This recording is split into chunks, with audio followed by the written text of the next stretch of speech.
All right, so I've been getting a lot of questions about how to pull handles. I am kind of particular about how I want you to pull handles, so I'm going to show you real quick how to do that. You want to take your fresh clay, make sure it hasn't been wedged before, and you're just going to take a handful right off, just like that. Okay. Now the first thing that we're going to do is we're going to roll it into a carrot shape.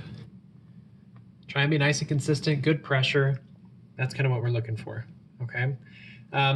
Now what we want to do is we want to hang on to that top portion, and then we're going to come over. All right, now that we've got our water, we're going to go ahead and get our hand wet, and then you're going to dunk it in. Make sure you're not getting where you're holding wet. We need that to stay nice and dry so you don't drop it, okay? Now the hand positions that we're going to use are like an alligator and a C. So we're going to start with a C, and then we're going to flatten it out a little bit with the alligator. The C is to kind of keep it round, okay? So you're going to put your hand on it, you're going to squeeze it all the way around, and you're going to whip it right off the bottom like that, okay? And you can already see it kind of start to get a little bit longer. I want you to keep your hands wet, keep the clay wet the whole time. This is why I'm doing it over the sink so I don't just, splash mud everywhere. And I'm just going to keep going with that C. Now I'm alternating a little bit with the alligator, and I'm just kind of pulling down nice and straight to get that a little bit longer.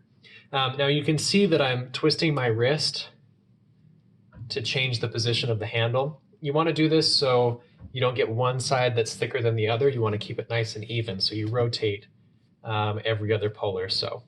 Okay, so this is getting nice and thin. The edges are a little bit sharper, so I'm going to go back to a C and just kind of round those out. Again, keep it nice and wet. When you do this at home or in class, chances are you won't be able to pull it quite as fast as I do. I've got a lot more practice than you.